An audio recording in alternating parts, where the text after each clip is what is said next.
현직자가 알려주는 코알못 가이드. 코알목 가이드 2회에 오신 걸 환영합니다. 지난 회에서는 비트코인이 디지털 금이라는 거에 맞춰서 디지털이라는 거에 초점을 두었었는데요. 이번에는 금에 대해서 초점을 맞춰서 얘기를 좀 해보려고 합니다. 레오는 금 하면은 어떤 이미지가 떠오르나요? 금 하면 저 카우보이 카우보이? 네. 왜? 3초 뒤에 쏴 약간 이렇게 아, 일단 금 하면 네. 안전자산이라는 생각이 가장 먼저 들고요. 아, 진짜요? 네. 근데 사실 이제 금이라고 그러면은 일반 사람들은 평소에 별로 잘 생각을 안 하죠, 깊게. 뭐 돌잔치 갈 때 뭐 금반지? 뭐 그런 정도만 생각을 하고 그러는데 네. 사실 금은 이제 우리 금융 시스템에서 아주 역사적으로 봤을 때 중요한 역할을 해왔던 자산인데 네. 이게 근래에 들어와서 이제 금이 좀 뒤에 숨어버리면서 네. 금이랑 금융 이 시스템이랑 이렇게 잘 연관관계를 못 짓는 경우가 많은 것 같아요. 그래서 저 금에 대한 얘기를 좀 옛날로 거슬러 올라가면서부터 얘기를 좀 하고 싶은데 사실 왜라는 질문을 두 가지 드리고 시작을 하고 싶어요. 네. 왜 우리는 은행을 은행이라고 부르는지 네. 이거 보시는 분들도 아마 한번 생각해 보시면 좋을 것 같은데 그리고 두 번째는 뭐 아까 안전자산이라는 얘기를 했는데 왜 안전자산이라고 금이 여겨지게 됐는지 첫 번째 질문에 대해서는 네. 잘 모르겠어요. 사실 네. 좀 궁금하긴 하거든요. 네. 은행을 왜 은행이라 하는지. 이런 걸 얘기를 하기 위해서는 약간 우리 화폐의 역사 아니면 그 금융 시스템이 어떻게 만들어졌는지를 얘기할 필요가 있는데 인류 역사를 보면은 동물들하고 가장 다른 점 중에 하나는 이제 협업을 한다는 거거든요. 네. 네. 협업이란 기브앤테이크잖아요. 네. 내가 뭘 하고 다른 사람은 다른 걸 하고 그래서 서로 이제 상부상조하는 이제 그런 게 이제 협업인데 네. 초창기에는 이제 그런 가치 있는 행동을 서로 그런 걸 머릿속으로 이제 기억을 하면서 기브앤테이크를 하다가 네. 아무래도 기억에만 의존을 하면은 까먹죠. 네, 까먹기도 하고 그러니까 기록을 하기 시작하는 거예요. 최초의 되게 고대의 글들 보면은 너는 나한테 뭐 해줬어, 나는 얘한테 뭐 해줬어 이런 걸 기록한 거예요. 내용을 보면은. 이제 그런 기록들이 사실 우리가 농경 사회가 시작된 게 한 기원전 10,000년 전이라고 얘기를 하는데 네. 그때부터 이런 게 생기기 시작해요. 이제 그게 일종의 어떻게 보면은 돈이라는 개념에 생기기 시작한 시초라고 얘기할 수가 있어요. 기원전 3,000년쯤 되면은 은화에 대한 기록들이 나오기 시작을 하면서 눈에는 눈, 이에는 이 하는 그 법전 학교 다닐 때 배웠던 거 네. 기억나요? 함무라비 법전. 맞아요. 함무라비 법전. 네. 예. 거기에도 보면은 사실 어떤 죄를 지은 사람한테는 은화 얼마를 줘라 이런 내용도 있거든요. 그게 한 기원전 2000년 정도의 그 법전인데 기원전 500년 전에 보면은 고대 그리스 문명에서 금화에 대한 기록들이 나오기 시작을 해요. 거의 10,000년이 지난 다음에야 금이나 은 같은 귀금속들이 화폐로서 쓰이기 시작했다는 거죠. 이제 한 1200년쯤 들어오면서부터 이제 금이나 은의 세공자들이 증표를 발행하기 시작하는 거죠. 네.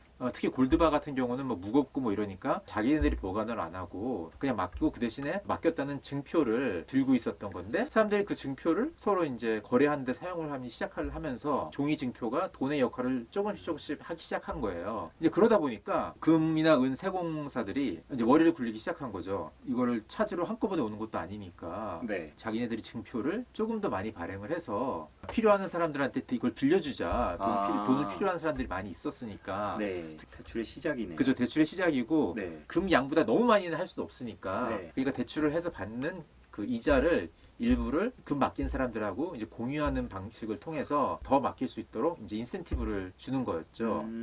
이게 어디서 많이 뭐 들은 네. 뭐랑 비슷하지 않아요? 예금, 은행. 그렇죠. 이제 은행의 시작인 거죠. 그래서 이제 그러네요. 그래서 아까 처음에 한 질문이 여기서 나오는 거예요. 은행의 은이 그 실버의 은. 그렇죠. 예, 실버의 은인 거죠. 근데 왜 골드가 아닌? 왜 금행이 아니냐고요? 네. 예, 그렇죠. 이름이 금행이 될 뻔도 했어요, 내 생각에는. 아, 그래요? 예, 그런데 이제 이 은행이라는 단어는 사실 이제 중국어에서 온 거잖아요. 중국에서는 사실 금보다는 은을 더 화폐로서 많이 사용을 했기 때문에 그래서 은을 쟁여놓은 곳이다 해가지고 은행 이렇게 그래서 은행이 된 거죠. 되게 신비로운. 신비로워요. 어쨌든 네. 이런 상황을 보면은 이제 금이 굉장히 최근까지만 해도 가치 저장 수단으로서 금융 시스템의 근본적인 역할을 했었고 우리가 지금 알고 있는 이 금융 시스템이라는 거는 금을 가장 그 베이스 기반으로 해서 그 위에 차곡차곡 쌓아 올린 그런 시스템이라는 걸 알 수 있지 않을까 하거든요. 네. 그런데 이제 이런 상황에서 1971년에 닉슨 쇼크 때 어떤 일이 벌어졌냐면은 금과 이 종이동과의 관계를 고종으로 이제 연결되었던 것 같다가 끊어버린 거잖아요. 네. 그러면서 금이 점점 우리 일상 금융생활에서 좀 약간 멀어지게 되는 거고 사람들이 그래서 금 하면은 이게 왜 중요한 건지 잘 인식을 못하는 상황까지 온 것 같아요. 그 연결고리를 끊었다고는 하지만은 아직까지도 중앙은행들은 사실 그 외환 보유나 이런 거에 금이 꼭 들어가잖아요. 우리나라도 이제 한국은행은 금을 갖고 있어요. 네. 근데 우리나라에 있지 않고 런던에 있는데, 한국의 금이요? 예. 왜요? 왜냐면 이제 그 영국이 금 시장이 굉장히 발달돼 있어가지고 아, 금을 네. 그냥 보유만 하고 있으면 이게 효율적이지 않기 때문에 금을 빌려줄 수도 있고 이러거든요. 어떤 이자도 받고 이러는데 네. 그런 일련의 활동을 하기 위해서는 금 시장이 있는 런던에 물리적으로 거기에 금이 있어야지 이제 그런 게 용이하기 때문에 그러면은 네. 아까 그 왜 금인지 예. 있잖아요. 사실 다이아몬드가 더 귀하다고 생각을 하거든요. 네. 근데 화폐로서의 기능을 하기 위해서는 네. 흔히 이제 세 가지 기능을 해야 된다고 얘기를 하거든요. 네. 가치 저장 수단, 두 번째로는 교환 매개 수단, 네. 그다음에 세 번째로는 가치 측정 단위로서 쓰이는 이 세 가지 기능을 해야 되는데 가치 저장 수단으로서 쓰이기 위해서는 내구성이 있어야 되고 희소성도 있어야 되는 거죠. 그다음에 뭐 휴대성 같은 게 있어야지 또 교환 매개 수단으로서 사용이 되는 거인 거고요. 네. 그다음에 가치 측정 단위로 사용이 되기 위해서는 동질성 있는 물건을 만들어낼 수 있는 어떤 그런 물체여야 되는데 네. 이제 그런 모든 조건을 잘 갖추고 있는 것이 금이나 은이었던 거죠. 희소성 면에서 다른 물질들보다 뛰어났기 때문에 그 가치 저장 수단으로서의 기능을 가장 잘 수행을 할 수 있다고 사람들이 느꼈던 거고. 그러면은 다이아몬드가 예.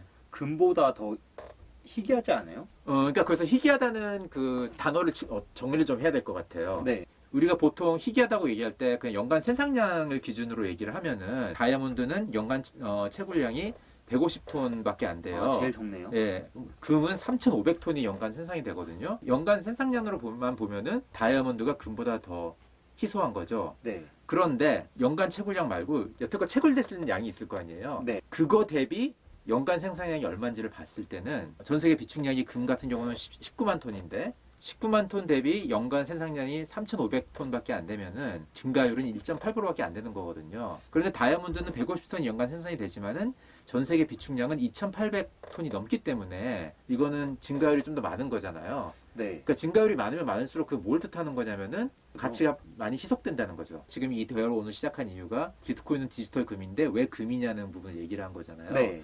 이제 금의 연간 증가율이 1.8%인데 네. 비트코인의 연간 증가율이 지금 현재 1.8%예요. 근데 금의 증가율은 사실 지금 현재 1.8%이긴 하지만은 네. 앞으로는 어떻게 될지 사실 확실히는 몰라요. 비트코인의 경우는 앞으로 미래에 증가할 그 증가율은 이미 코딩으로 네. 픽스되어 있기 때문에 거의 불확실성이 없는 확정된 공급 증가율이고 그런 면에서 보면은 금과 비슷하지만은 금보다도 더 뛰어난 희소성을 갖고 있다 이렇게 얘기할 수 있는 거예요. 이제 비트코인이 왜 디지털 금인지 네. 좀 이 정도로 설명이 잘 됐으면 하는데 어떻게 된 것 같아요? 완전 디지털 금이네요. 그렇습니다. 네, 이제 알겠죠? 네. 명확하게 알겠습니다. 네. 그러면 이번 시간에는 이제 비트코인이 디지털 금이라는 거에 대해서 확실하게 알았고요. 그럼 다음 시간에는 어떤 얘기를? 네, 다음 시간에는 이제 사실 비트코인도 리스크는 있거든요. 네. 예, 그래서 이제 막 좋다는 얘기만 할 게 아니라 분명히 리스크는 뭐가 있는지를 얘기를 해보고 그래서 베스트 케이스랑 월스트 케이스를 비교해 봤을 때 네. 진짜 비트코인은 자산으로서 투자할 가치가 있는지 이런 얘기를 한번 해볼까 합니다. 네. 그러면 다음 시간에 뵙겠습니다. 구독, 좋아요, 알림 설정까지 부탁드릴게요. Rewind selector. Rewind selector. Rewind selector. Rewind selector. Rewind selector.